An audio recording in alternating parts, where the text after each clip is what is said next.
حضرت عائشہ فرماتی ہیں کہ میرے باپ حضرت ابو بکر صدیق نے 500 احادیث کا ایک ذخیرہ جمع کیا تھا۔ ایک رات میں نے دیکھا کہ وہ نہایت بے چین ہیں، کروٹیں بدل رہے ہیں۔ مجھے یہ حالت دیکھ کر بے چینی ہوئی۔ دریافت کیا کہ کوئی تکلیف ہے یا کوئی فکر کی بات سننے میں آئی ہے۔ غرض تمام رات اس بے چینی میں گزری اور صبح کو فرمایا کہ وہ احادیث جو میں نے تیرے پاس رکھوا رکھی ہیں اٹھا لا۔ میں لے کر آئی۔ آپ نے ان کو جلا دیا۔ میں نے پوچھا کہ کیوں جلا دیا؟ ارشاد فرمایا کہ مجھے اندیشہ ہوا کہیں ایسا نہ ہو کہ میں مر جاؤں اور یہ میرے پاس ہوں۔ ان میں دوسروں کی سنی ہوئی روایتیں بھی ہیں کہ میں نے معتبر سمجھا ہوا اور وہ واقع میں معتبر نہ ہوں اور اس کی روایت میں کوئی گڑبڑ ہو جس کا وبال مجھ پر ہو۔ حضرت ابو بکر صدیق رضی اللہ تعالیٰ عنہ کا یہ تو علمی کمال اور شغف تھا کہ انہوں نے 500 احادیث کا ایک رسالہ جمع کیا اور اس کے بعد اس کو جلا دینا یہ کمال احتیاط تھا۔ اکابر صحابہ رضی اللہ عنہم کا حدیث کے بارے میں احتیاط کا یہی حال تھا۔ اسی وجہ سے اکثر صحابہ رضی اللہ عنہم سے روایتیں بہت کم نقل کی جاتی ہیں۔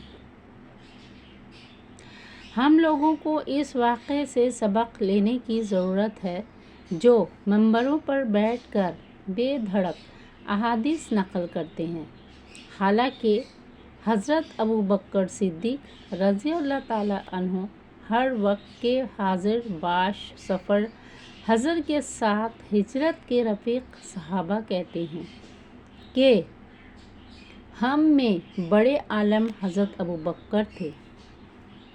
حضرت عمر فرماتے ہیں کہ حضور صلی اللہ علیہ وسلم کے وصال کے بعد جب بیعت کا قصہ پیش آیا اور حضرت ابو بکر صدیق رضی اللہ تعالیٰ عنہ نے تقریر فرمائی تو کوئی آیت اور کوئی حدیث ایسی نہیں چھوڑی جس میں انصار کی فضیلت آئی ہو اور حضرت ابو بکر نے اپنی تقریر میں نافرما دی ہو۔ اس سے اندازہ ہوتا ہے کہ قرآن پر کتنا عبور تھا اور احادیث کس قدر یاد تھیں، مگر پھر بھی بہت کم روایتیں حدیث کی آپ سے منقول ہیں۔ یہی راز ہے کہ حضرت امام اعظم رضی اللہ عنہ سے بھی حدیث کی روایتیں بہت کم نقل کی گئی۔ مصعب بن عمیر جن کا ایک قصہ 7ویں باب کے نمبر پر گزر چکا ہے، ان کو حضور اقدس صلی اللہ علیہ وسلم نے مدینہ منورہ کی اس جماعت کے ساتھ جو سب سے پہلے منع کی گھاٹی میں مسلمان ہوئی تھی، تعلیم اور دین کے سکھانے کے لیے بھیج دیا تھا۔ یہ مدینہ طیبہ میں ہر وقت تعلیم اور تبلیغ میں مشغول رہتے، لوگوں کو قرآن شریف پڑھاتے اور دین کی باتیں سکھلاتے تھے۔ اسد بن زرارہ کے پاس ان کا قیام تھا اور مقرئی پڑھانے والا مدرس کے نام سے مشہور ہو گئے تھے۔ سعد بن معاذ اور اسید بن حضیر یہ دونوں سرداروں میں تھے۔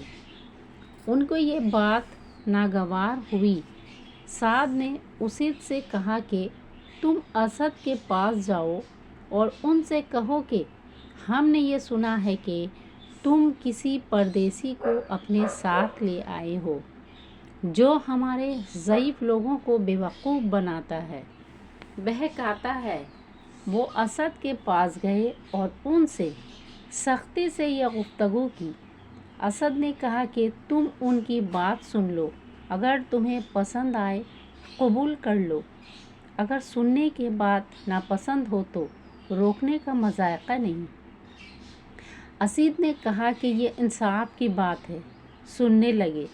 حضرت مصعب نے اسلام کی خوبیاں سنائیں اور کلام اللہ شریف کی آیتیں تلاوت کی۔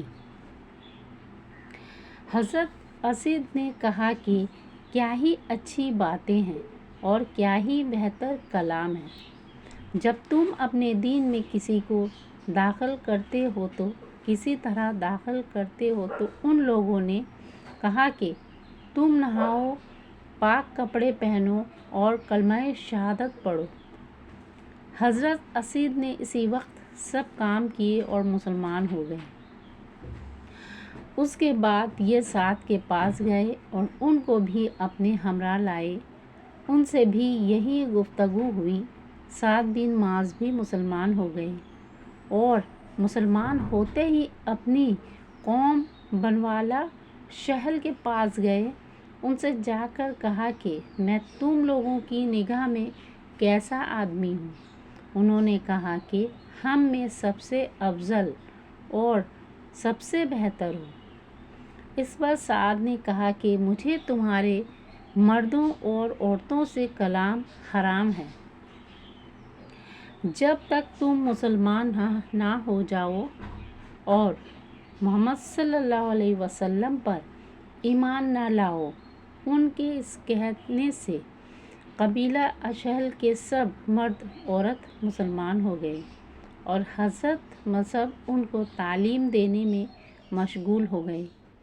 صحابہ کرام رضی اللہ عنہم کا یہ عام دستور تھا کہ جو شخص بھی مسلمان ہو جاتا وہ مستقل ایک مبلغ ہوتا اور جو بات اسلام کی اس کو آتی تھی اس کا پھیلانا اور دوسروں تک پہنچانا اس کی زندگی کا ایک مستقل کام تھا، جس میں نہ کھیتی مانے تھی، نہ تجارت، نہ پیسہ، نہ ملازمت۔ حضرت ابی بن کعب مشہور صحابہ اور مشہور قاریوں میں ہیں۔ اسلام لانے سے پہلے سے لکھنا پڑھنا جانتے تھے۔